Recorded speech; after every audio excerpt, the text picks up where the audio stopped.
Good morning Telangana. నేను సంగప్ప. ఇవాళ పేపర్లో వచ్చినటువంటి ముఖ్యమైన వార్తల్ని చూసి విశ్లేషిద్దాం. ఫస్ట్ వెలుగు చూద్దాం.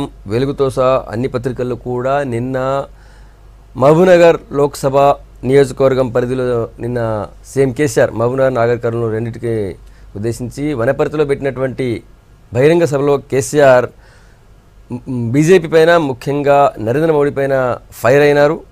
ఆ వార్త ఉంది. తర్వాత సౌత్ నుంచి రాహుల్ గాంధీ పోటీ చేయబోతున్నారు. దానికి సంబంధించిన వార్త కూడా అన్ని పేపర్లు తీసుకున్నాయి. కేరళలోని వాయనాడు నుంచి ఆయన పోటీ చేస్తారని ప్రకటించిన నిన్న అదొకటి ప్రధానంగా వార్త ఉంది. ఇవి రెండే మెయిన్ ఉన్నాయి. ఫస్ట్ వెలుగు ఏం రాసింది చూద్దాం. వెలుగు సీఎం కేసీఆర్ సభకు సంబంధించి ఆయన మాట్లాడినటువంటి ప్రసంగంలోని పాయింట్, భరతం పడతాం, బీజేపీ కాంగ్రెస్ దుకాణాలు బంద్ అని అన్నారు ఆయన. అదే పాయింట్ని హైలైట్ చేసింది. ఆ పార్టీల సంగతి చూసేది ప్రాంతీయ పార్టీలే. సర్పంచ్ కూడా మోడీ లెక్క మాట్లాడు, నన్ను వ్యక్తిగతంగా విమర్శిస్తారా? నేను చేసిన యాగాలు ఇండియాలో ఎవరైనా చేసిండ్రా? సర్జికల్ స్ట్రైక్ను రాజకీయాలకు వాడుకుంటారా? మోడీ తెలంగాణకు వచ్చి నేర్చుకొని పో. దేశంలో దరిద్రానికి కాంగ్రెస్ బీజేపీ దద్దమ్మలే కారణం.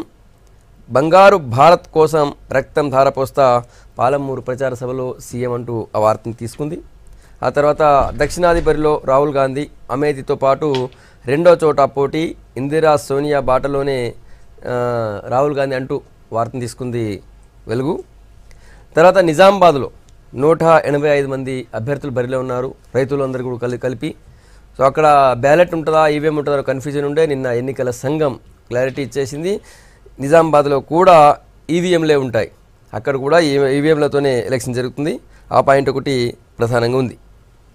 తర్వాత ఇటు భువనగిరి లోక్సభ నియోజకవర్గం రివ్యూ రాసింది వెలుగు. భువనగిరిలో బిగ్ ఫైట్ అన్నటువంటి బ్యానర్తో. నెక్స్ట్ ఈనాడు చూద్దాం. ఈనాడు ఢిల్లీలో ప్రకంపనలు సృష్టిస్తా, కేంద్రంలో ఇప్పటిదాకా అసమర్థుల పాలన అన్నటువంటి బ్యానర్తో సీఎం కేసీఆర్ వనపర్తి సభలో చెప్పినటువంటి పాయింట్ని హైలైట్ చేసింది. పాలమూరులో మోడీ సర్పంచ్ కంటే దిగజారి మాట్లాడుతున్నాడు. జూలైలో కొత్త రెవెన్యూ చట్టం తీసుకొస్తామని చెప్పారు. మహబూబ్నగర్ తర్వాత వనపర్తి రెండు చోట్ల మాట్లాడారు. కేరళ నుంచి రాహుల్ పోటీ అనే బ్యానర్తో వాయనాడు నుంచి పోటీకి సంబంధించిన వార్తను తీసుకుంది. తర్వాత విశాఖపట్నంలో నిన్న టీడీపీ నిర్వహించినటువంటి బహిరంగ సభకి పశ్చిమ బెంగాల్ ముఖ్యమంత్రి మమతా బెనర్జీ, తర్వాత ఢిల్లీ ముఖ్యమంత్రి కేజ్రీవాల్ ఇద్దరు కూడా పాల్గొన్నారు. మోడీ హటావో, ఇదే మా నినాదం అని చెప్పి వాళ్ళు అన్నారు. అదే పాయింట్ని ఈనాడు హైలైట్ చేసింది. ఆంధ్రజ్యోతి చూద్దాం. ఆంధ్రజ్యోతి మోడీ మమ్మల్ని చూసి నేర్చుకో అన్నటువంటి బ్యానర్ పెట్టింది. సీఎం కేసీఆర్ ప్రసంగంలోని పాయింట్ అది. నేను ఢిల్లీకి వస్తానని కాంగ్రెస్ బీజేపీలకు భయం. భగీరథ, కరెంటు, రైతు బంధు, డబుల్ ఇల్లు, దేశంలో ఎక్కడ లేని పథకాలు ఇక్కడ అమలు చేస్తున్నానని చెప్పి సీఎం చెప్పారు. ఆ తర్వాత ఇటు రాహుల్ గాంధీ పోటీకి సంబంధించి వాయనాడ్ బరిలో రాహుల్ గాంధీ అనే బ్యానర్తో వార్తను తీసుకుంది. నేడు తెలంగాణలో మోడీ రాహుల్ ప్రచారం అని చెప్పి ఇంకో వార్తను తీసుకుంది. ఈరోజు హైదరాబాద్లో ప్రధానమంత్రి నరేంద్ర మోడీ సభ ఉంది ఎల్బీ స్టేడియంలో. తర్వాత ఢిల్లీలో మోడీ సమక్షంలో కాంగ్రెస్ సీనియర్ నాయకుడు పొంగులేటి సుధాకర్ రెడ్డి నిన్న జాయిన్ అయ్యారు. ఆ పాయింట్ కూడా ఫోటోతో సహా పబ్లిష్ చేసింది ఆంధ్రజ్యోతి. నమస్తే తెలంగాణ, మోడీ బస్తీమే సవాల్ అన్న బ్యానర్తో సీఎం కేసీఆర్ వనపర్తి తర్వాత మహబూబ్నగర్ సభలో చెప్పినటువంటి పాయింట్ హైలైట్ చేసింది. రాష్ట్రానికి ప్రధాని చేసిందేమీ లేదు, మహబూబ్నగర్ చౌరాస్తాలో చర్చకు తయార్ అన్నటువంటి బ్యానర్తో సీఎం ప్రసంగాన్ని హైలైట్ చేసింది. ఇవి ముఖ్యంగా ఉన్నటువంటి వార్తలు. ఇంతకుముందు పత్రికల్లో వచ్చినటువంటి ముఖ్యమైన వార్తలు చూసినాం. అన్ని బ్యానర్ కూడా సీఎం కేసీఆర్ నిన్న వనపర్తి మహబూబ్నగర్ సభల్లో మోడీ పైన ఫైర్ అయినటువంటి పాయింట్స్ని హైలైట్ చేసినాయి. ముఖ్యంగా ఢిల్లీలో నేను ప్రకంపనలు సృష్టిస్తా అని చెప్పి కాంగ్రెస్ బీజేపీ రెండు భయపడుతున్నాయి. కానీ నెక్స్ట్ ఎన్నికల తర్వాత కేంద్రంలో శాసించేది ప్రాంతీయ పార్టీలు అన్నారు. దాంతోపాటు మొన్న ప్రధానమంత్రి మహబూబ్నగర్లో సీఎం కేసీఆర్పై చేసిన కామెంట్స్ పైన సీఎం ఫైర్ అయినారు. సర్పంచ్ కంటే దిగజారి మాట్లాడుతున్నాడు ప్రధానమంత్రి మోడీ అని చెప్పి నిన్న సీఎం అన్నారు. ఈ పాయింట్స్ అన్నీ ఉన్నాయి. తర్వాత ఈరోజు 3 ప్రధాన నాయకుల సభలున్నాయి. కేసీఆర్ సభ పెద్దపల్లి జిల్లాలో ఉంది. తర్వాత ప్రధానమంత్రి నరేంద్ర మోడీ హైదరాబాద్లోని ఎల్బీ స్టేడియంలో సభ ఉంది. రాహుల్ గాంధీ ఈరోజు జైరాబాద్ తర్వాత హుజూర్ నగర్ మహబూబ్ నగర్ 3 చోట్ల ఆయన సభలు ఉన్నాయి. ఏం మాట్లాడే అవకాశం ఉంటుంది అని చూద్దాం. మన చర్చలో కాంగ్రెస్ నుంచి ఇందిరా శోభన్ గారు, తర్వాత టీఆర్ఎస్ నుంచి శుభప్రద్ పటేల్ గారు, బీజేపీ నుంచి సీనియర్ నాయకులు అల్జాపూర్ శ్రీనివాస్ గారు మనతో ఉన్నారు. శ్రీనివాస్ గారు, ఈరోజు ప్రధానమంత్రి నరేంద్ర మోడీ మీ స్టార్ క్యాంపెయినర్ హైదరాబాద్కి వస్తున్నారు. ఆయన హైదరాబాద్కి వచ్చే లోపలనే మీ పైన సీఎం కేసీఆర్ సర్పంచ్ కంటే దిగజారి మాట్లాడుతున్నారు. మీరు ముఖ్యంగా రాష్ట్రానికి చేసింది ఏమీ లేదు, మహబూబ్ నగర్ చౌరస్తాలో చర్చకు రెడీగా ఉన్న వస్తావా అని అడిగారు. దిగజారి మాట్లాడేది భారతీయ జనతా పార్టీ సర్పంచ్ల స్థితి తన మనసులో ఏ విధంగా ఉన్నది అర్థమవుతా ఉన్నది. సర్పంచ్ల కన్నా దిగజారి మాట్లాడుతుంటే సర్పంచ్ల గురించి ఆ గౌరవం మీ మనసులో ఏముందో అర్థమవుతా ఉన్నది. ఇది ప్రజాస్వామ్యానికే నిజంగా అవమానకరమైన విషయం. ఇది డెమోక్రటిక్ సిస్టంలో ప్రజల ద్వారా ఎన్నుకోబడ్డటువంటి ఒక సర్పంచ్ల గురించి ఆ విధంగా కామెంట్ చేయడం అంటే మీ నోరు ఏ విధంగా ఉందో ఆలోచిస్తారు.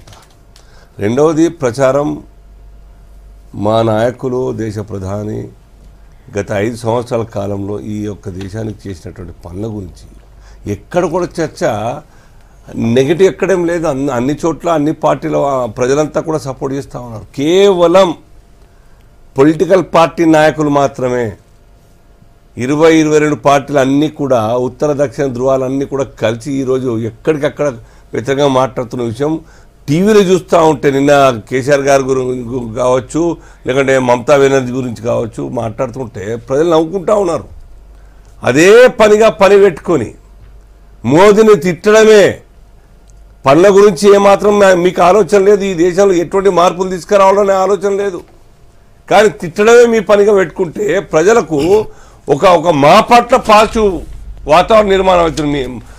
మా గురించి వాళ్ళు కంపారిజన్గా పనిచేస్తూ ఉన్నారు, right from the Rahul Gandhi నుండి కింది వరకు కూడాను. కాబట్టి ఈ యొక్క కుట్రలు కుతంత్రాలు మోదీని కావచ్చు, బీజేపీని కావచ్చు డ్యామేజ్ చేసే పని చేసే ఇవన్నీ కూడా చెల్లవు.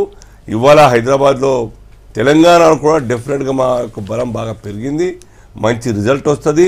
కేసీఆర్ గారు 16 సీట్లు మాట్లాడుతూ 17 సీట్లు నిలబెట్టి పూస్తే శ్రీకాంత్ హైదరాబాద్లో క్యాండిడేట్ ఉంటాడు, అక్కడ 17 క్యాండిడేట్ ఉంటాడు హైదరాబాద్లో పూస్తే శ్రీకాంత్. అంటే ఏం సంకేతం ఇస్తున్నారు మీరు? ఓవైసీని గెలిపించడానికి, హిందువుల ఓట్లు చీల్చడానికి శ్రీకాంత్ క్యాండిడేట్గా పెడుతూ కూడా 16 సీట్లు మాత్రం గెలుస్తాం, అది కాదు అని చెప్తున్నారు హైదరాబాద్. ఈ విధంగా చీప్ పాలిటిక్స్ చేస్తూ, మోసం చేస్తూ, దగా చేస్తూ, మీ క్యాండిడేట్ని కూడా దగా చేస్తూ శ్రీకాంత్ని ఈ విధంగా చేస్తుందా అని ఈ తెలంగాణ ప్రజలు గమనిస్తున్నారు. డెఫినెట్గా మీ అహంకారం, మీ ఒంటెత్తు పోకడ ప్రజలు బుద్ధి చెప్పేటువంటి పరిస్థితి దాపురించింది. డెఫినెట్గా ఆ టైం వచ్చింది ఇవాళ. రైట్.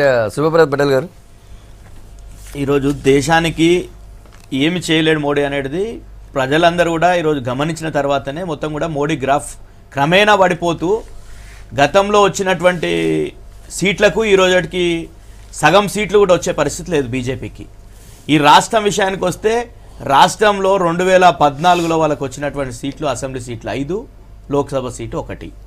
ఈరోజు చూసుకుంటే పర్సెంటేజ్ మొన్న జరిగినటువంటి ఎన్నికల్లో బీజేపీ 118 స్థానాల్లో పోటీ చేస్తే ఒక్క స్థానం కేవలం ఒక అసెంబ్లీ స్థానం గెలుచుకోవడం జరిగింది. 103 స్థానాల్లో డిపాజిట్ కోల్పోయినటువంటి పరిస్థితి. ఈరోజు ఎందుకు పోయింది? వాళ్ళు ఆత్మపరిశీలన చేసుకోవాలి. బీజేపీ వాళ్ళు తెలంగాణ ప్రాంతానికి ఉన్నటువంటి ఒక్క పార్లమెంట్ సభ్యునికి సహాయ మంత్రి హోదా ఇచ్చి తర్వాత మంత్రి పదవి ఉడవికి ఈ ప్రాంతానికి రావాల్సినటువంటి విభజన చట్టంలో ఉన్నటువంటి హామీలను అమలు చేయకుండా, అది బయ్యారం ఉక్కు కర్మాగారం కావచ్చు, కాజీపేట రైల్వే కోచ్ ఫ్యాక్టరీ కావచ్చు, మొన్నటి వరకు ఎయిమ్స్ కావచ్చు, హైకోర్టు కావచ్చు, ఇవన్నిట్లో నాన్చుడ్ ధోరణితోని మొత్తం కూడా బీజేపీ గ్రాఫ్ క్రమేణా మొత్తం జీరోకి పడిపోయినటువంటి పరిస్థితి తెలంగాణలో. మొన్న పర్సెంటేజ్ చూసుకుంటే వీళ్ళు ఇన్ని దేశంలో పుంజుకోవాల్సినటువంటి అవసరం ఉండే. బీజేపీ వాళ్ళకి అవకాశం ఇచ్చినటువంటి ప్రజలంతా ఆదరించారు 2014లో. తెలంగాణలో ఏమైంది వాళ్ళ పరిస్థితి? 7.1% 2014లో ఓటింగ్ శాతం వస్తే మొన్న జరిగినటువంటి అసెంబ్లీ ఎన్నికల్లో 7% ఓట్లు వచ్చినాయి. ఈరోజు రేపు రాబోతున్నటువంటి పార్లమెంట్లో ఆ 7% ఓట్లు కూడా వచ్చే పరిస్థితి లేదు. ఎందుకంటే వీళ్ళు దేశంలో వీళ్ళు తీసుకున్నటువంటి నిర్ణయాలు ఏంటి, నోట్ల రద్దు కావచ్చు, జిఎస్టీ కావచ్చు, వీళ్ళు విధానాలు ఏదైతే కొన్ని వర్గాలకు వ్యతిరేకంగా వీళ్ళు అవలంబిస్తున్నటువంటి విధానాలకు మొత్తం కూడా దేశం అంతా కూడా వీళ్ళని వ్యతిరేకిస్తుంది, మోడీ గారి పాలనను వ్యతిరేకిస్తుంది. వీళ్ళది ఏంది, వీళ్ళ ఎజెండా సైనికులు పోరాటాలు చేస్తే, సైనికులు అలా త్యాగాలు చేస్తే ఆ త్యాగాలు ఏదో మేం చేసినామని వాళ్ళ క్రెడిట్ లో వేసుకోవడం ఇది ఎంతవరకు కరెక్ట్? ఆ సర్జికల్ స్ట్రైక్ గురించి మాట్లాడారని అది అడుగుతా. తర్వాత ముందు ఇందిరా గారు, మోడీ వర్సెస్ కేసీఆర్ వీళ్ళ ప్రసంగాన్ని ఎట్లా చూస్తారు? ఈరోజు రాహుల్ గాంధీ గారు కూడా వస్తున్నారు, మీరేం చెప్తారు? First of all Narendra Modi మాట్లాడినటువంటి మాటల విషయంలో కనుక తీసుకుంటేనా వీళ్ళిద్దరి మధ్యలో కేసీఆర్కి నరేంద్ర మోడీకి ఇన్ని రోజులు కేసీఆర్ ముందస్తుకు వెళ్ళడానికి జ్యోతిష్యం బేస్లో పోయిండని ఇచ్చినటువంటి మాటకి ఎవరు బలం చేకూర్చారు? నరేంద్ర మోడీయే కదా. మీ వల్లనే కదా ఆయన ముందుకు వచ్చింది. నువ్వు ఇక్కడ పోయి పోరాటం చేయి, దీని తర్వాత రేపు దేశంలో నువ్వు నాకు అవసరమవుతుంది, నువ్వు నాకు మద్దతు ఇస్తావు, ఈ యాంగిల్లో కదా మీరు వచ్చింది. ఇది వదిలేసి ఇవాళ వచ్చి మీరు దయ్యాలు వేదాలు వల్లిస్తున్నట్టుగా మీరు చెప్తే ప్రజలు నమ్మే పరిస్థితిలో ఉన్నారా? అంటే ఇప్పటికి వారిద్దరు 100% అన్నా, దీంట్లో ఎలాంటి డౌట్ లేదు. మరి ఏమన్నా కొద్ది ఇవాళ తెలంగాణలో ఉన్నటువంటి కొద్ది మంది కాంగ్రెస్ లీడర్ అందులో పోయి చేరితే బలం చేకూడుతుంది, మరి ఇక్కడ కేసీఆర్ని కొట్టొచ్చు, ఇక్కడ కాంగ్రెస్ ఏమైనా తగ్గుతుంది అన్న నేపథ్యంలో ఏమన్నా మాట్లాడుతున్నారేమో అని ఇంకొక యాంగిల్ కూడా ఉండొచ్చు. బట్ ఏదేమైనా కూడా ఇక్కడ బీజేపీ లేవదు, బీజేపీ ఒడిచిన ముచ్చట ఇక్కడ తెలంగాణలో. ఇక్కడ ఏంది, మీరు కేసీఆర్ని తిట్టినట్లు చేస్తే కొన్ని ఓట్లు అటువైపుకి మళ్తాయన్న ఉద్దేశంతోనే తప్ప అంతకు మించి వేరే యాంగిల్ ఇక్కడ లేనే లేదు. ఆయనది హిందూ ఎజెండా అయితే ఈయనది యజ్ఞాలు యాగాలు ఎజెండా ఈయనది. సో మీ ఇద్దరికి తేడా ఏమున్నది చెప్పండి? ఇక అయిపోయింది. తెలంగాణ అంతా బంగారు తెలంగాణ దేశం, ఇక దేశాన్ని బంగారు దేశం చేయబోతారట. ఇక ఇంత దరిద్రమైన ముచ్చట్లు ఇక తెలంగాణ ప్రజలు ఉన్నారా? నువ్వు ఏం చెప్పినా తెలంగాణ ప్రజలు నువ్వు రాసుకో, నువ్వు రాసుకో, నువ్వు రాసుకో, నువ్వు రాసుకో అని చెప్తా, నువ్వు రాసుకో, నువ్వు రాసుకో, నువ్వు రాసుకో, నువ్వు రాసుకో, నువ్వు మాట్లాడే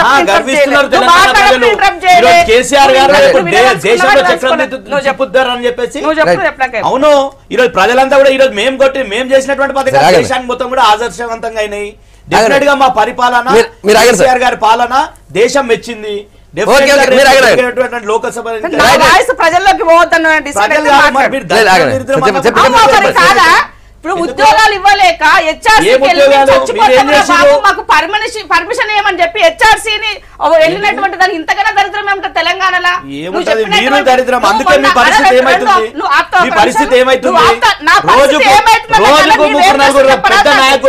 రాష్ట్ర నాయకులు మీ వాళ్ళు మొత్తం కూడా పార్టీలు మారుతున్నారు, విశ్వాసం లేదు. ఆ దరిద్రమైనటువంటి వాడకండి. ఒక మాట, ఇప్పుడు నిజమన్నా, ఇప్పుడు నేను ఎందుకు తెలంగాణ వచ్చిన తర్వాత నాకు చాలా బాగా జరుగుతుంది, నాకు విజన్ ఉన్నది, నాకు ఒక కళ ఉన్నది. ఆ కళ అంతా కళలాగా మిగిలిపోతున్నప్పుడు డెఫినెట్ గా ఇలాంటి వర్డ్స్ వస్తాయి ప్రజల నుంచి. దానికి నువ్వు జీర్ణించుకోకపోతే ఎంతసేపు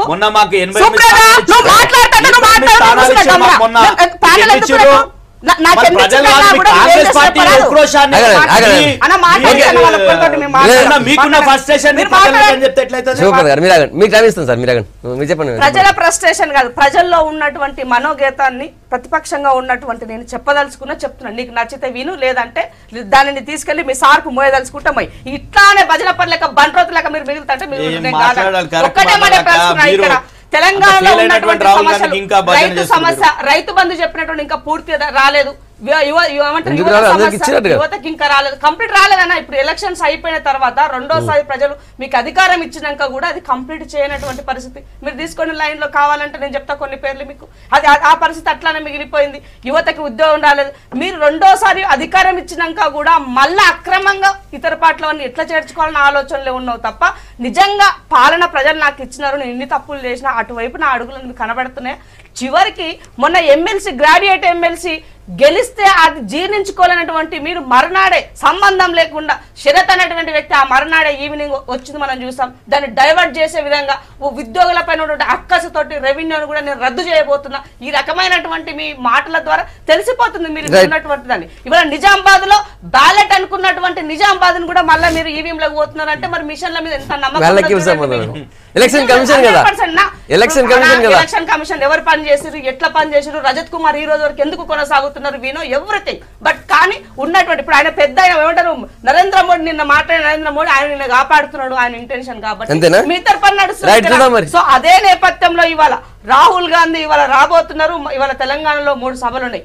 3 సభల్లో కూడా ఇవాళ దేశంలో ఉన్నటువంటి ప్రజలకు ముఖ్యంగా పేదరికానికి ఇంచుమించు తెలంగాణలో 3,50,00,000 జనాభా ఉంటే 2,75,00,000 మంది దరిద్ర రేఖకు దిగువ ఉన్నటువంటి వాళ్ళకి మినిమం ఆర్థిక భద్రత ఇవ్వాలి, మినిమం ఇన్కమ్ ఇవ్వాలి, 6,000 రూపాయలు వాళ్ళ అకౌంట్ లో జమ చేస్తామని చెప్పడం ఎవ్రీ మంత్ మినిమం సంవత్సరానికి 72,000 ఎవ్రీ 6,000 రూపాయలు.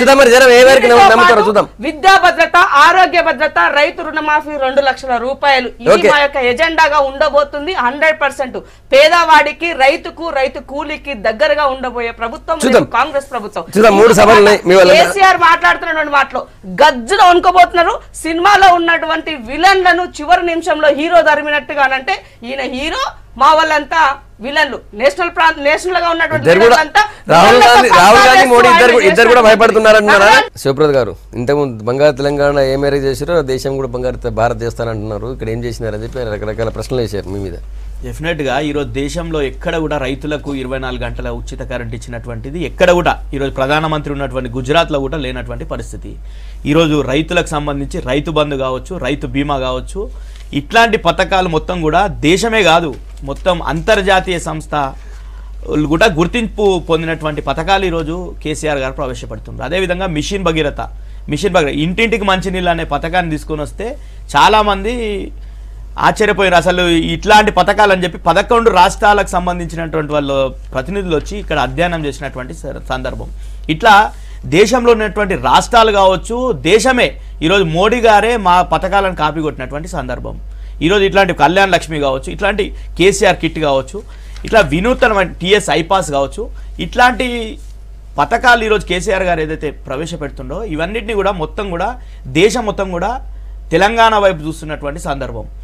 మొత్తం ఇప్పుడున్నటువంటి సందర్భాల్లో దేశంలో మోడీ గారికి కావచ్చు, యూపీఏ రాహుల్ గాంధీ గారు కావచ్చు, మొత్తం కూడా మెజార్టీ వచ్చేటటువంటి పరిస్థితి లేదు.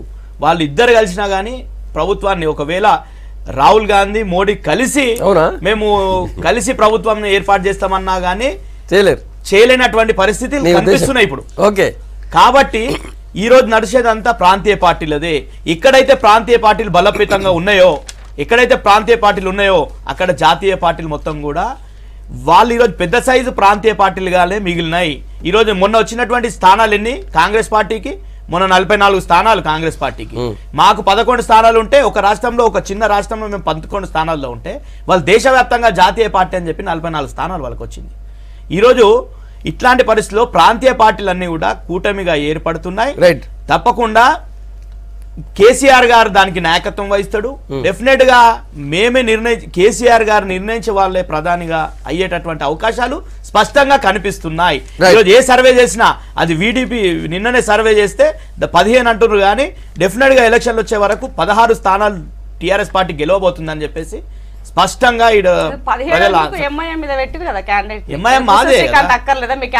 మిత్రపక్షంగా ఫ్రెండ్లీ కంటెస్టెంట్ చెప్పినాము. ఆల్రెడీ మేము ఇంటర్ నుంచి దోస్తాం చేస్తలేం అక్క, ఓపెన్ గా చెప్పినాం ఫ్రెండ్లీ కంటెస్టెంట్ చెప్పినాం. ఫ్రెండ్లీ కంటెస్టెంట్ మొన్న కూడా 7 స్థానాల్లో మేము పోటీ పెట్టాం, స్థానాల్లో పోటీ పెట్టాం. అసెంబ్లీలో 10 సంవత్సరాలు కంటిన్యూగా ఉన్న నేపథ్యంలో మొన్న వచ్చినటువంటి గడ్డు పరిస్థితుల్లో యాంటీ ఇంకమెన్షన్ తోటి నాకు తక్కువ వచ్చినాయి, నేను యాక్సెప్ట్ చేస్తా. ఎప్పుడు నేను మొన్నటి దాకా నీకు కనీసము ఇక్కడ అంటారు జిహెచ్ఎంసీలో కార్పొరేషన్ ఎలక్షన్ చేద్దామంటే ఒక క్యాండిడేట్ దొరకల.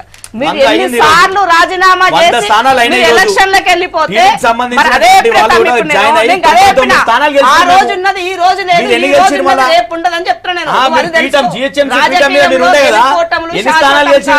కేవలం 2 స్థానాలు గెలిచారు. ఆశీర్వదిస్తారు.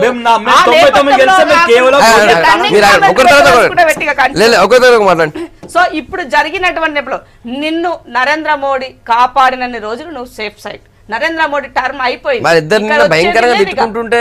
అదంతా కేవలం ఒక డ్రామా మాత్రమే. వాళ్ళిద్దరు ఒకటే, తెర వెనకాల ఇద్దరు రహస్య మిత్రులే. అసెంబ్లీ ఎలక్షన్ల ముందు నుంచి చెప్తున్నారు. ఇప్పుడు ఎందుకంటే మీరు గతంతో కంపేర్ చేస్తే ఏ ఒక్క రోజు విమర్శించినటువంటి కేసీఆర్ గారు చివరికి రఫేల్ పైన కాంగ్రెస్ పార్టీ ఇంత పెద్ద ఉద్యమం చేస్తుంటే ఒక్కనాడన్నా అది మంచిదైతే కాలేదని చెప్పలేదు. అవును ఇది తప్పు జరిగింది, దీనిపైన ఎంక్వైరీ జరగాలని ఎంక్వైరీ గురించి చెప్పలేదు. ఏ దానిపైన నువ్వు స్పందించినటువంటి మీరు ఇవాళ ఆయన ఏదో చెప్తే నువ్వు దానికి వంత వాడితే ఇది ఎవరు నమ్ముతారు? పిచ్చోళ్ళని ఎందుకు చేస్తున్నారు? ఇవాళ మిమ్మల్ని నమ్మే పరిస్థితి లేదు. నీ ఈడీ కేసులు, మీ సహారా కేసులు, మీ ఏమంటారు ఈఎస్ఐ కేసులు, వీటన్నింటిని దాచుకోవాలా, వీటన్నింటిపై నుంచి తప్పుకోవాలన్నది ఇంటెన్షన్ ఆయనకున్నటువంటి విషయం. ఈ నేపథ్యంలో ఇవాళ తెలంగాణలో మొన్నటి వరకు ఉన్నటువంటి ముస్లిం సోదరులు, మైనార్టీ సోదరులు కూడా టీఆర్ఎస్ కి కొంత పాజిటివ్ గా ఉన్నారు. ఇవాళ వాళ్ళు కూడా చర్చ చేస్తున్నారు దీనిపైన. ఇది అంతా కేవలం బూటకమే, వీళ్ళిద్దరు తిట్టుకోవడం అంతా బూటకమే. టీఆర్ఎస్ కేస్తే బీజేపీకి వేసినట్లే. కాబట్టి 100% కాంగ్రెస్ పార్టీకే ముందు నుంచి మా అంటే సాంప్రదాయంగా వస్తున్న ఓట్ బ్యాంకు క్రిస్టియన్స్, ముస్లింస్, దళితులు, ఇది మాది సంప్రదాయ ఓట్ బ్యాంకు. సో రేపు వీళ్ళంతా కూడా మాతోనే ఉంటారు. ఒకసారి మాత్రాన్ని కాదు. ఇవాళ రేపు తెలంగాణలో వచ్చే గ్రాడ్యుయేట్ ఎమ్మెల్సీ రిజల్ట్ ఏముంటుందో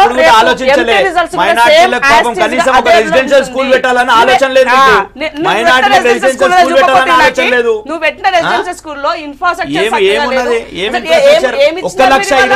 ప్రతి ఒక్క విద్యార్థికి పెట్టి హెచ్పిఎస్ తరాలో ఈ రోజు మేము ఎడ్యుకేషన్ ఇస్తున్నాం మైనారిటీలకు. ఉచిత కరెంటు మాట్లాడు. వైఎస్ రాజశేఖర్ నాడు ఉచిత కరెంటు ఇచ్చారు. ఇక్కడ ఉచిత కరెంటు ఎన్ని గంటలు, పగటి పూట ఎన్ని గంటలు, రాత్రి ఎన్ని గంటలు? నేను గెలవడానికి అదే కారణం.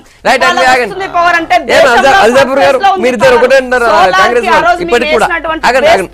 పవర్ ఇవ్వగలుగుతున్నారు తప్ప ఇది నీ గొప్పతనం కాదు. ఇప్పటికి కూడా మీరు ఇద్దరు ఒకటే అంటున్నారు ఇందిరా గారు. ఏదో ముస్లిం ఓట్లు, మైనార్టీ ఓట్లు, దళితుల ఓట్లు పోతాయని చెప్పి కేసీఆర్ గారు మీరు తిట్టినట్టు చేస్తున్నారు. కానీ తెలంగాణ మీరు ఇద్దరు ఒకటే అంటున్నారు. ఇందిరాగారి బాధ ఏంటంటే కాంగ్రెస్ వాళ్ళు చాలా మంది బీజేపీలు చేరుతా ఉన్నారు. మా శక్తి అంతా కూడా కుంగిపోయి బీజేపీ బలోపేతం అవుతుంది. 2023 నాటికి కాంగ్రెస్ మొత్తం వైపౌట్ అవుతుంది, బీజేపీ ఆల్టర్నేటివ్ అవుతుంది. కాబట్టి ఈ రకంగా బదనాం చేసి ఇద్దరు ఒకటే బదనాం చేసి ఓటు శాతం తగ్గియాలనే ప్రయత్నం కుట్ర తప్ప కాంగ్రెస్ పార్టీ కావచ్చు, మరి ఇందిరాగారి కావచ్చు, ఇది ఏమాత్రంగా కూడా ప్రజలు ఈ బద్నాం చేస్తే ఒకళ్ళు నిజంగా నా బద్నాం చేస్తే మరి మీ ఓటు శాతం కాదు, టీఆర్ఎస్ ఓటు శాతం తగ్గుతుంది. అదే ఏదైనా మా పెరుగుతుంది కదా, మా పెరిగేదాన్ని అడ్డుకుంటారంట. రైట్. అట్లా కాబట్టి ఇది భారతీయ జనతా పార్టీ ఒక నేషనల్ పార్టీ, అనేక రాష్ట్రాల్లో పార్టీ అధికారంలో ఉన్న పార్టీ. తెలంగాణ నెక్స్ట్ మా టార్గెట్ డెఫినెట్ గా 2023లో ఆల్టర్నేటివ్ పార్టీగా అవతరిస్తుంది. ఎవరు అవునన్నా కాదన్నా ఇవాళ వాతావరణం మారిపోయింది. కాంగ్రెస్ కు నాయకత్వం లేదు. కాంగ్రెస్ వారు చెప్పిన ఎంతో కొంత ఓట్ బ్యాంక్ ఉన్నదాన్ని కూడా ఈ రాబోయే 3-4 సంవత్సరాలు టోటల్ గా కూడా ఆ ఓట్ బ్యాంక్ కూడా మొత్తం కూడా తగ్గిపోయేటువంటి అవకాశం ఉన్నది. ప్రజలకు ఇమాందార్ వ్యవస్థ పరిపాలన అందించడానికై ఉన్నటువంటి ఒక పార్టీలు న్యాయం చేయనప్పుడు డెఫినెట్ గా అది యాంటీ ఇన్కంబెన్సీ ద్వారా భారతీయ జనతా పార్టీ బాగా ఎమర్జ్ అవుతుంది. 84లో సంగప్ప గారు మీకు ఐడియా ఉంటుంది. యాంటీ ఇన్కంబెన్సీ మీకు ఉంటుంది, మాకెందుకుంటే ఈ రాష్ట్రంలో టీఆర్ఎస్ కదా, ఈ రాష్ట్రం అదే ఇంకో 3 సంవత్సరాల తర్వాత గురించి చెప్తున్నాను. 84లో ఏమైంది? కేవలం 2 సీట్లు గెలిచింది బీజేపీ. దాని తర్వాత 5 ఏళ్లకు అయిపోయిందని చెప్పారు కదా అందరూ. ఇవాళ ఒక్క సీట్ ఉన్నదాన్ని కూడా 23లో బీజేపీ ఆల్టర్నేటివ్ అవుతుంది. కాబట్టి టీఆర్ఎస్ కు భయం మా పట్ల బాగా భయం ఉన్నది. రెచ్చిపోయి మాట్లాడుతూ ఉన్నారు కేసీఆర్. ఏం భాష అది? లక్ష్మణ్ గారు స్టేట్ ప్రెసిడెంట్, ఒక రూలింగ్ పార్టీ నేషనల్ పార్టీకి ఆయన పొలిటికల్ గా కామెంట్ చేస్తే వారు పర్సనల్ గా దిగుతా అంటాడు కేసీఆర్ మాట. మీరిద్దరికి ఒకటే అనేటువంటి ప్రచారం కాంగ్రెస్ పార్టీ బాగా తీసుకుపోయే ప్రయత్నం చేస్తుంది. మేము ఈ రోజు ఈ రణక్షేత్రంలో ఈ రోజు ఏది కేసీఆర్ గారు ఎక్కడ ఢిల్లీ పీఠం మీద ఎక్కుతాడో అని చెప్పేసి మోడీ గారు వచ్చి ఇక్కడ దిగజారి ఆయన స్థాయిని దిగజారి మాట్లాడింది పాలమూరులో. మీరు అందరు కూడా చూసిర్రు. అట్లాంటి సందర్భం మేము ఈరోజు వీళ్ళు అసలు కౌంట్లోనే లేరు కాంగ్రెస్ పార్టీ. మేము ఈరోజు బీజేపీతోని జాతీయ స్థాయిలో ఈరోజు మేము కొట్లాడి రేపు కావాలంటే ఈ ప్రభుత్వాన్ని దించాలి, మోడీ గారిని దించాలని మేము కొట్లాడుతున్నాం. ఈరోజు వీళ్ళ ఉద్దేశం లేని ఉన్నటువంటి మైనార్టీలు కావచ్చు, ఇక్కడ మొత్తం కూడా సెక్యులర్ పార్టీ టీఆర్ఎస్ పార్టీ. ఈరోజు హిందువులకు ఏ పథకాలు పెట్టినాం, హిందువులకు కావచ్చు, ముస్లింలకు కావచ్చు, క్రిస్టియన్లకు కావచ్చు, అందరినీ సర్వ మతాలను గౌరవిస్తున్నటువంటిది ఈ టీఆర్ఎస్ ప్రభుత్వం. కేసీఆర్ గారు అన్ని కూడా ఆచరిస్తారు. ఆయన వ్యక్తిగతంగా హోమాలు యజ్ఞాలు చేస్తే గతంలో కూడా నిజామాబాద్లో వచ్చి హోమాలు యజ్ఞాలు చేస్తారన్నాడు. ఆ రోజు చెప్పిండు కేసీఆర్ గారు, నువ్వు ఈ ఒక బీజేపీ పార్టీ మేము హిందుత్వ పార్టీ అని చెప్తాడు. హోమాలు యజ్ఞాలు చేస్తే ఏమవుతుంది? ఈరోజు బీజేపీ వాళ్ళు మాట్లాడేది, మోడీ గారు మాట్లాడేదంతా కూడా కేసీఆర్ ఎక్కడ ప్రాంతీయ పార్టీలంతా కూడా జతగడుతున్నాడు, నా పీఠం కదిలిపోతుందనే భయంతో మోడీ గారు మాట్లాడుతుంది తప్ప ఈరోజు మేము కుమ్మక్కయ్యేటటువంటి అవసరం కేసీఆర్ గారు ఏది చేసినా కానీ ఫేస్ టు ఫేస్ చేస్తాడు. మేము ఎంఐఎంతో చెప్తే చెప్పినాం, మేము ఫ్రెండ్లీ కంటెస్ట్ ఉంటుంది ఎంఐఎంతోనని గతంలో కూడా చెప్పినాం, అసెంబ్లీ ఎన్నికల్లో మొన్న కూడా చెప్పినాం, పార్లమెంట్ ఎన్నికల్లో ఇప్పుడు కూడా చెప్తున్నాం. ఇట్లాంటి సందర్భాల్లో మైనార్టీలు అందరూ కూడా చూసిర్రు ఎవరు వాళ్ళ బాగోగులు చూసినటువంటిది ఎవరు. దేశంలో ఈరోజు మైనార్టీలకు పెడుతున్నటువంటి బడ్జెట్ ఎంత, తెలంగాణలో ఈరోజు 2000 కోట్ల రూపాయలని బడ్జెట్లో ప్రవేశపెడుతూ ఈరోజు సంక్షేమానికి మైనార్టీల షాది ముబారక్ కావచ్చు, అదేవిధంగా 206 మైనార్టీ రెసిడెన్షియల్ స్కూళ్లను తెరిచినటువంటి దేశంలో ఎక్కడ కూడా ఇంత పెద్ద ఎత్తున మైనార్టీల సంక్షేమాన్ని చూసేటటువంటి ప్రభుత్వం లేదు. కాబట్టి మైనార్టీలందరూ కూడా ఈరోజు డెఫినెట్ గా కేసీఆర్ గారు పదే పదే కాంగ్రెస్ ఎందుకు అట్లా ప్రచారం చేస్తున్నారు? కాంగ్రెస్ వాళ్ళకి ఏం కావాలి? కాంగ్రెస్ వాళ్ళు అనుకుంటారు మాకు సాంప్రదాయంగా బీజేపీకి వ్యతిరేకంగా మైనార్టీలంతా మాకేయాలి ఓట్లు, వేసే పరిస్థితి లేదు తెలంగాణలో. మైనార్టీలు ఎందుకు వేస్తారు? కాంగ్రెస్ పార్టీ ఘోరంగా విఫలమైంది, కాంగ్రెస్ పార్టీ రేపు పుంజుకునే పరిస్థితి లేదు. ఇందిరా గారు ఒకటి, కేసీఆర్ ముందస్తుకు వెళ్ళినప్పుడు అంటే సెప్టెంబర్ 6 తారీఖు నాడు అసెంబ్లీ రద్దయింది. తర్వాత ఇప్పటికి ఏప్రిల్కి, ఇవాళ మనం ఏప్రిల్ 1కి ఎంటర్ అయ్యాం, అంటే ఇంచుమించు 8 నెలలు ప్రభుత్వ పాలన అన్నది లేదు. మొన్న మీరు వచ్చారు ఇక్కడికి, మీరు ఎందుకు మాట్లాడలేదు ఈ విషయం పైన? ఇతర పార్టీలు అవన్నీ ఫిర్యాయింపు చేసినప్పుడు ఆ విషయం ఎందుకు మాట్లాడలేదు నరేంద్ర మోడీ? ఇవి చెప్పాల్సిన అవసరం ఉంది. ఇక్కడ డిఎస్టీ వల్ల, డిమానిటైజేషన్ వల్ల, పెట్రోల్ ధరలు, తర్వాత ఇది మీరు చేసినటువంటి మనకు రావాల్సినటువంటి నిధుల విషయంలో, మనకి ఏమంటే విభజన హామీలో వచ్చినటువంటి హామీలను నెరవేర్చిన విషయంలో ఇవన్నీ ఎందుకు కేసీఆర్ మాట్లాడలేకపోయినారు? ఇవన్నీ చెప్పాల్సినటువంటి అవసరం ఉంది. వీటన్నిటికీ నీవు మద్దతు ఇచ్చి ఇవ్వాలని చేసినావు. నీవు దేనికి వేసా? ఇవన్నీ ముందస్తుకు పోవడానికి కర్త కర్మ క్రియ అయినటువంటి నరేంద్ర మోడీ, ఆయన స్క్రీన్ ప్లే, ఆయన డైరెక్షన్. అదే అంటున్నా, ఇప్పుడు అడిగితే ఎట్లా అంటున్నా నేను, మొన్నటి దాకా నీవు చెప్తానే కదా ఇదంతా జరిగింది. వీటన్నిటికీ బలం ఏం చేకూరుతుంది? అంత ముందుకు కేసీఆర్ చేసినటువంటి స్టేట్మెంట్లు, కనీసం రెండోసారి మీరు గవర్నమెంట్ ఫామ్ చేసిన తర్వాత కేసీఆర్ నరేంద్ర మోడీ దగ్గర అని ఒక మాట, కేసీఆర్ నరేంద్ర మోడీ దగ్గరికి వెళ్ళారు, వెళ్ళిన తర్వాత ఒక 14 అంశాలు కలిపి తీసుకెళ్లి ఆయనకి ఇచ్చారు. ఇచ్చినప్పుడు మీరు ఎందుకు అడగల? మీరు ముందస్తుకు పోయినారు, అది కాదు నరేంద్ర మోడీ అడగాల. ఏమడగాలి? మీరు ముందస్తుగా వెళ్ళారు, గవర్నమెంట్ ఫామ్ చేసుకున్నారు, క్యాబినెట్ ఎందుకు ఏర్పాటు చేయలేకపోయినారు? ఎందుకు అడగలేకపోయినారు? మీరు ప్రభుత్వం క్యాబినెట్ చేసిన తర్వాతనే కదా మిగతా పనులన్నీ జరుగుతాయి. ఇది ఎందుకు చేయలేకపోయినారు? ఒక నియంతలాగా నువ్వు చేశారు. శ్రీనివాస్ గారు, ఒకటి సరే కాంగ్రెస్ విమర్శలు ఒకటి ఉంటే, రెండోది ఢిల్లీ గద్దెనెక్కేది ప్రాంతీయ పార్టీలో ఖచ్చితంగా ఢిల్లీ గద్దెనెక్కుతుంది. పైగా ఇంతకుముందు శివప్రసాద్ పటేల్ మాట అన్నారు, మీరు ఇద్దరు కలిసినా కూడా, రాహుల్ గాంధీ మోడీ ఇద్దరు కలిసినా కూడా మీరు గవర్నమెంట్ ఫామ్ చేసేన్ని సీట్లు రావు అంటున్నారు. సంగప్ప గారు, వాస్తవంగా ఇంత పెద్ద దేశానికి 8 సీట్లు 10 సీట్లు 15 సీట్లు ఉన్నటువంటి ప్రాంతీయ పార్టీల ప్రభుత్వం కనుక ఏర్పాటైతే అక్కడ దేశ భవిష్యత్తు ఏం కావాలండి? ఏ నిర్ణయాలు ఎట్లా తీసుకుంటారు? ఎవరి నాయకత్వం యొక్క ప్రభుత్వం నడపాలి? అనేక ఉదాహరణలు మన దేశంలో నేషనల్ పార్టీస్ లీడ్ చేయని కారణంగా, అవకాశం రాని కారణంగా చిన్న పార్టీలు మొత్తం చిన్న చిరుతిక పార్టీలు అన్నీ ఒకటై ప్రభుత్వాన్ని ఏర్పాటు చేసి నాట్ ఈవెన్ 2 years నడపలేకపోయినారు. 3-4 ప్రధానమంత్రులు మారినారు. ప్రధానమైన ఇష్యూల మీద నిర్ణయాలు తీసుకోలేని పరిస్థితి. అంతర్గత భద్రత కావచ్చు, లేకుంటే ఎక్స్టర్నల్ ఫోర్సెస్ ద్వారా ఉన్నట్టు ప్రమాదాలు కావచ్చు, వాటిని ఎదుర్కొనికి పాలసీస్ ఏమి ఉండవు. ఎవరు నాయకత్వం వహిస్తారు? ఈ దేశం పెద్ద మొత్తంలో ఉన్న 130 కోట్ల జనాభాని కంట్రోల్ చేయడం, ప్రగతి బాట నడపాలంటే ఒక పార్టీ, నేషనల్ పార్టీ ఉండాల్సిన అవసరం ఉన్నది. కాశ్మీర్ నుంచి కన్యాకుమారి వరకు ఆ నాయకత్వానికి దేశమంతా ఒకటైన భావనతోని, ప్రజలంతా ఒకటైన భావనతోని మరి ఆ యొక్క సిద్ధాంతం ఇమిడి ఉండాల్సిన అవసరం ఉన్నది. ప్రాంతీయ పార్టీల యొక్క టార్గెట్ ఏముంటుంది? నేను నా చిన్న కుటుంబం, నా యొక్క తెలంగాణ మాత్రమే ఉంటే చాలు.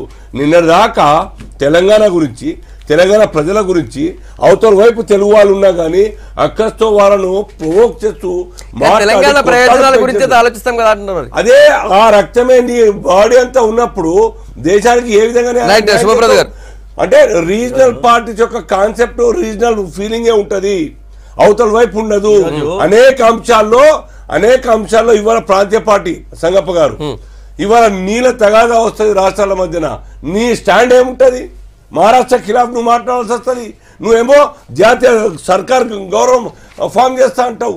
అక్కడ ఇక్కడ వేరే వేరే ఆలోచన ఉంటే కష్టమవుతుంది. కాబట్టి ఇవన్నీ రోజుల నుంచి నీళ్ళ తగాదాలు కేంద్ర ప్రభుత్వాలు తీర్చిన అది అని అటు కావేరి తగాదా తీర్చలేదు, మన కృష్ణ అందుకు కృష్ణ గోదావరి జాతీయ పార్టీలకి చాలా కష్టమైంది తరుణంలో ప్రాంతీయ పార్టీలు ఎట్లా ఫేస్ ఈరోజు చేస్తాయి? జాతీయ పార్టీలు మొత్తం కూడా ప్రాంతీయ సమస్యల మీద మొత్తం కూడా పట్టించుకోని పరిస్థితి కారణంగానే దేశం ఈ రకంగా ఉన్నది పరిస్థితి.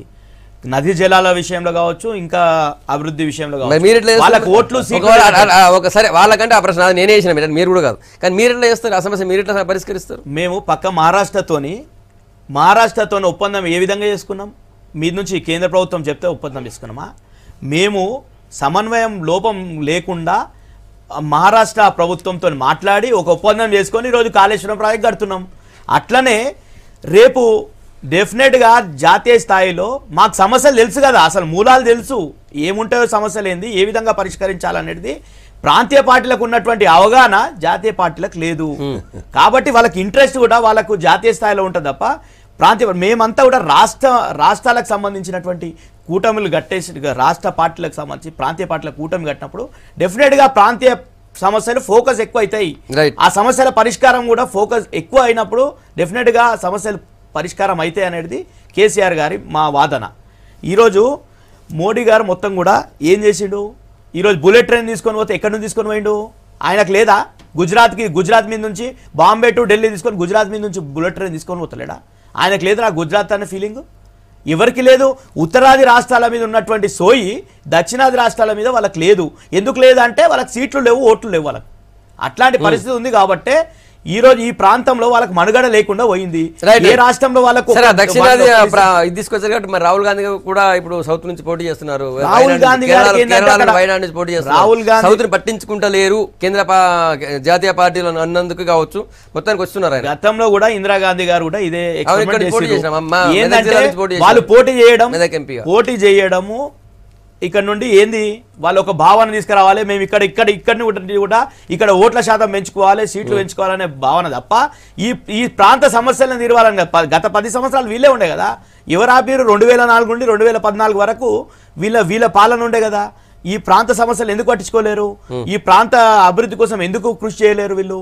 అందుకోసమే అంటున్నాం, జాతీయ పార్టీలతో కాదు, డెఫినెట్ గా ప్రాంతీయ పార్టీల యుగం ఇది. ఈ ప్రాంతీయ పార్టీలన్నీ కూడా డెఫినెట్ గా రేపు ఢిల్లీ పీఠం మీద కూర్చోబోతున్నది ప్రాంతీయ సంగప్ప గారు. అదే కరెక్ట్ అయితే అనేక అంశాలు దేశాలు నడుస్తుంది, ఎందుకు మాట్లాడతలేరు? మీరేం చేసిరు?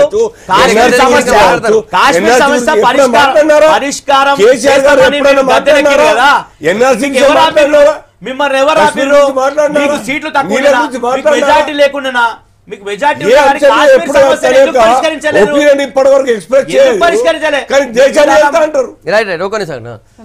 కేంద్రంలో ఉండే పార్టీలు భయపడుతున్నాయి మేము వస్తామని చెప్పి. ఖచ్చితంగా నెక్స్ట్ జమానా అంతా ప్రాంతీయ పార్టీలు దీనికి ఆజ్యం పోస్తుంది కేసీఆర్కి ఒక్కటే తెలుసుకున్నా, మీ యొక్క చిత్తశుద్ధి పక్కన ఉన్నటువంటి ఏపీ ప్రత్యేక హోదా కావాలని వాళ్ళు ఆ రోజు అసెంబ్లీ పార్లమెంట్లో అవిశ్వాస తీర్మానం పెట్టినాడు.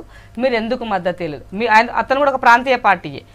ప్రాంతీయ పార్టీ ఇద్దరు కలిసి విడిపోయినప్పుడు ఒక తెలుగు వారిగా సానుభూతి ఉండాలి, మీకు పక్క రాష్ట్రంలో ఒక ప్రాంతీయ పార్టీగా సానుభూతి ఉండాలి. ముఖ్యమంత్రి గారు లేఖ నువ్వు మాట్లాడితే మాట్లాడు చెప్పిండు, మేము ప్రత్యేక హోదాకు సంబంధించి కేంద్రానికి లేఖ రాస్తా చెప్పి మీరు రాసుకోండి. సో ఇట్లా ఉన్నటువంటి అంశాల్లో మీరు మద్దతు ఇవ్వనప్పుడు ఇవాళ మీరు చేస్తారన్న దానికి ఇది గ్యారంటీ ఉంది. ఇది కేవలం ఇప్పుడు నువ్వు గెలవాలా, గల్లీలో రాజకీయం అయిపోయింది, ఇక నేను ఢిల్లీలో శాసిస్తానని తెలంగాణ ప్రజలు సెంటిమెంట్కు పడిపోతారన్న ఉద్దేశంతో ఇది నీవు గెలవడం కోసమే తీసుకొచ్చినటువంటి ఒక ప్రపగండ తప్ప దీంట్లో ఏమాత్రం అన్నది వాస్తవం లేదు.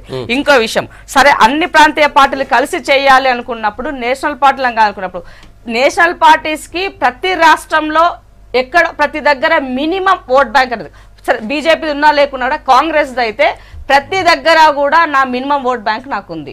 సో అట్లాంటప్పుడు నేనే చేయలేని కొన్ని సమస్యల ప్రాబ్లం సాల్వ్ చేయనప్పుడు ఒక ప్రాంతీయ పార్టీలో తెలంగాణ పొలిమేర కూడా దాటలేనటువంటి టీఆర్ఎస్ పార్టీ ఏ విధంగా చేయగలుగుతుంది? ఇందులో మమతక్కకు కేసీఆర్కి కనీసం మీరు కాళ్ళకు బల్పాలు కట్టుకొని ఎన్ని రాష్ట్రాలు తిరిగి వచ్చారు, ఏ ఒక్కరన్నా బయటకు వచ్చి మేము కేసీఆర్తో ఉంటామని స్టేట్మెంట్ ఇచ్చారా? మీకు ఎవరు ఇవ్వాలి? ఈవెన్ జగన్ కూడా ఇవ్వాలి. ఇప్పుడు జగన్ భయపడుతున్నాడు, అబ్బో కేసీఆర్ వస్తే నేను కూడా ఓడిపోతాను భయంలో పడ్డాడు. వాళ్ళ ఏపీలో కూడా ప్రకటించారు. ప్రకటన ఏమన్నా నాతో ఉన్నారు అని ఇస్తే తప్పేంటి అన్నారు ఆయన.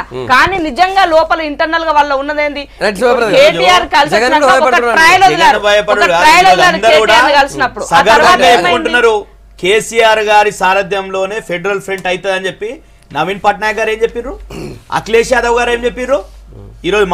ఈరోజు కాంగ్రెస్ పార్టీ ఏదో పుంజుకుంటుందనే ప్రయత్నం చేసిండ్రు మమతా బెనర్జీ గారు, మిగతా వాళ్ళు కానీ జేడీఎస్ కావచ్చు.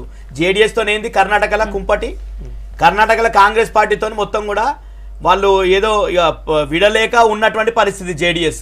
అట్లాంటి సందర్భాలు ఈరోజు ప్రాంతీయ పార్టీలు మొత్తం కథం పెట్టే ప్రయత్నాలు జాతీయ పార్టీలు చేసినాయి, గతంలో కూడా చేసినాయి, ఇప్పుడు కూడా కొనసాగిస్తున్నాయి. వాళ్ళకి మనుగడ లేదు కాబట్టి వాళ్ళకి ఆడ బీజేపీని ఆల్టర్నేట్ చేయాలి కాబట్టి బీజేపీని సైడ్ ట్రాక్ చేయాలి కాబట్టి జేడీఎస్ కి మద్దతు ఇచ్చారు కాంగ్రెస్ పార్టీ. ఇప్పుడు ఉన్నటువంటి సందర్భాల్లో అన్ని పార్టీలు జేడీఎస్ కూడా మాతోనే వస్తుంది, అదేవిధంగా శరద్ పవార్ గట్ట మాతోనే వచ్చేటటువంటి పరిస్థితి, మమతా బెనర్జీ గారు కూడా మాతోనే వచ్చే పరిస్థితి.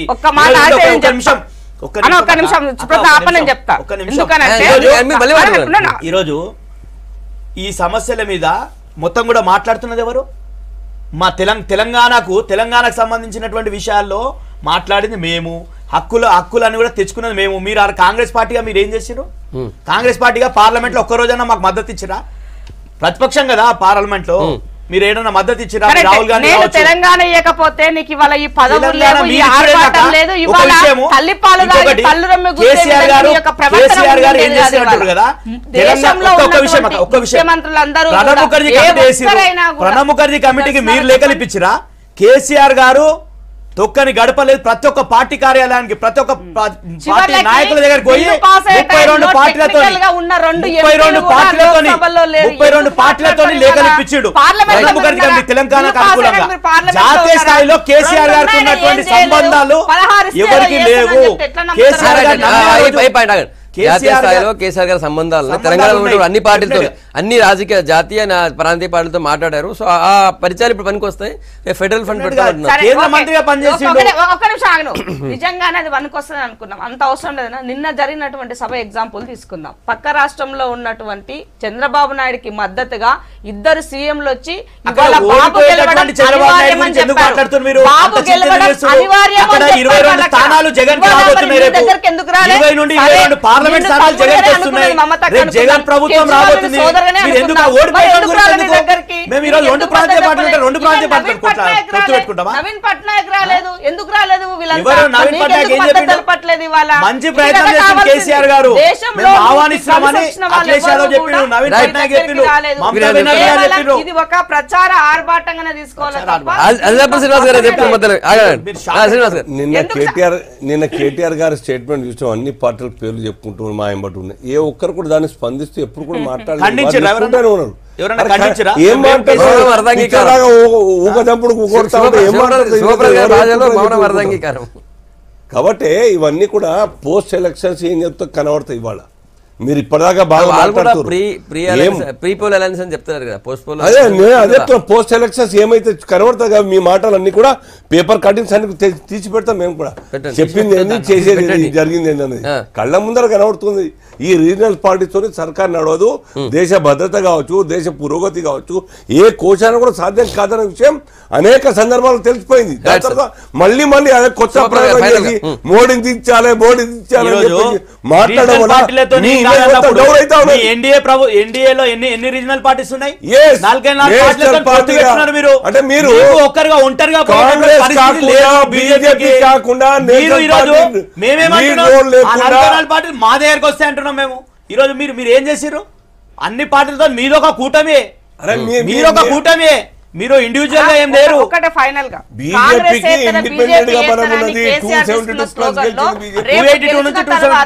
ఈ రెండు పార్టీలకు నువ్వు మద్దతు ఇవ్వకుండా ఉంటానని చెప్పి ఆ స్టాండ్ నిలబడతానని చెప్పి రాసేయమని చెప్పండి కేసీఆర్ ని, రాసేయమని చెప్పండి, నిలబడి